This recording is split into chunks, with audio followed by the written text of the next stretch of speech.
तो क्योंकि मेरी पृष्ठभूमि बंगाल की है, नाना मेरे बंगाल के हैं, नानी मेरी असम की है धुबरी से, तो इसीलिए मेरा वहाँ के कल्चर से, भाषा से परिचित होना किसी को भी अचंभित नहीं करना चाहिए। लेकिन रुबिका जी, आज का दिन मुझ जैसे कार्यकर्ताओं का दिन नहीं है, आज का दिन उस कार्यकर्ता का दिन है जिसकी शहादत हुई, जिसे मौत के घाट उतारा गया क्योंकि वो बीजेपी का झंडा उठाता था। ये वो असंख्य कार्यकर्ता हैं जिन्होंने प्रताड़ना सही। आपको याद होगा पिछले विधानसभा के चुनाव के बाद किस प्रकार से कितनी महिला कार्यकर्ताओं ने कहा कि उनका रेप हुआ, मॉलेस्टेशन हुआ, स्ट्रिप की गई, मात्र इसलिए क्योंकि वो टेबल लगाकर वोटर को अपील कर रही थी कि आप बीजेपी के पक्ष में वोट करें। आज का दिन निश्चित रूप से बंगाल के उस वोटर का दिन है जो भयमुक्त वातावरण में चाहता था कि वो भारतीय जनता पार्टी के माध्यम से सुशासन स्थापित करवा सके पश्चिम बंगाल में। निश्चित रूप से हमारे उस नेतृत्व के लिए भी आज एक भावना से भरा हुआ दिन है, जिन्होंने उस कार्यकर्ता के चीखों को सुना, जो मर रहा था, जो परेशान किया जा रहा था। तो आज कम से कम वो लोग जो आइडियोलॉजी से संबद्ध हैं, जिन्होंने वर्षों कहीं ना कहीं संघर्ष किया है, उनके लिए भावनाओं से भरा। मुझे ऐसा लगता है कि अंतिम वोट गिनने तक सब डटे रहें, कोई दिक्कत नहीं है। रुझान और जो चुनाव आयोग के नतीजे हैं, उस पे कोई भी किसी प्रकार का संदेह व्यक्त नहीं कर सकता। और अगर आप उन नागरिकों को देखें जो आज बढ़ चढ़कर आपके पत्रकारों के पास, आपके कैमरास के पास आकर अपनी वेदना व्यक्त कर रहे हैं, कहीं ना कहीं वो भी प्रमाण है कि किस प्रकार से जनता आतुर थी कि पश्चिम बंगाल में भारतीय जनता पार्टी की सरकार बने।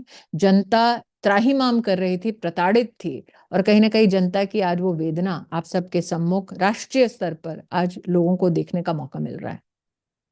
हिंदू डरता नहीं है भाई, ये गलत फहमी जो पाल कर बैठे हैं। सबसे पहले तो माफी चाहूंगी रुबिका जी, हिंदू डरपोक नहीं है। हिंदू संयमशील है, हिंदू संवेदनशील है, हिंदू संघर्ष करना जानता है, हिंदू अपने धर्म की, अपने राष्ट्र की संवैधानिक मर्यादा को भी समझता है, क्योंकि वो मर्यादित है। ये उसका प्रमाण नहीं है कि वो डरपोक है। तो पहले तो मेरा आपसे आग्रह होगा कि विपक्ष में जो भी नेता इस प्रकार के स्वर का गुंजन कर रहे हैं, वो आप कम से कम रिपीट ना करें। जहां तक कि पश्चिम बंगाल की हकीकतों का सवाल है, आपने प्रधानमंत्री मोदी और गृह मंत्री अमित शाह के साथ साथ असंख्य भाजपा के कार्यकर्ता और नेताओं का कहीं ना कहीं कैंपेन कवर किया होगा, जिसमें बार बार वो ध्यान केंद्रित रख रहे थे पश्चिम बंगाल के विकास के मुद्दों पर।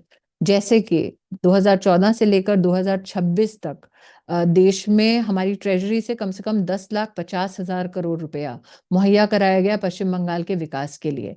ये चर्चा का विषय बना वोटर्स के मध्य में कि वो पैसा गया कहाँ। ये चर्चा का विषय बना वोटर्स के मध्य में कि तृणमूल के नेताओं के घर से कैश कैसे बरामद हो रहा है।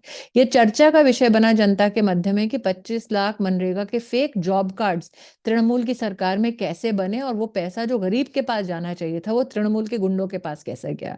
ये चर्चा का मुद्दा बना जनता के मध्य में कि महिला का बलात्कार होता है तो मुख्यमंत्री महिला को आरोपी बना देती है और बलात्कारी को कहीं ना कहीं शय देती है। तो ये सारे मुद्दे पश्चिम बंगाल के उभर कर जब आए तो जनता ने निश्चित रूप से सुशासन और स्वच्छ राजनीति को अपना वोट दिया है।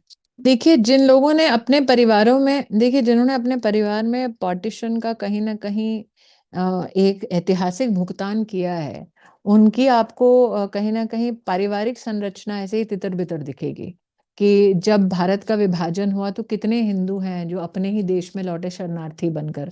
उनमें से एक परिवार मेरा भी था, नानके की तरफ से भी, दादके की तरफ से भी। तो अगर पार्टीशन के बाद वो हिंदू दिल्ली में रहे, या उसके बाद जैसे मेरे दादा के संदर्भ में हुआ उत्तर प्रदेश में जाके मुरादाबाद में बसे, तो आप उस हिंदू को आरोपित करेंगे कि भाई पार्टीशन के बाद तुम क्यों भगे और तुमने क्यों आश्रय लिया अपनी कौम के लिए या अपने परिवार के लिए अपने देश में। जैसे कि मेरी नानी का परिवार है, शान्याल परिवार, जो विभाजन के बाद धुबरी आकर असम में बसा। क्या अब हम उनको आरोपी मानेंगे क्योंकि विभाजन का उन्होंने कहीं ना कहीं इतनी बड़ी प्रताड़ना सही कि अपना गांव, अपना घर छोड़कर अपने परिवार को लेकर भागना पड़ा आश्रय मांगते हुए रिफ्यूजी कैंप्स में। तो मेरा परिवार, कम से कम मैं थर्ड जनरेशन हूँ जिन्होंने अपने नाना नानी दादा को इस प्रकार से प्रताड़ित होते देखा है पार्टीशन के बाद।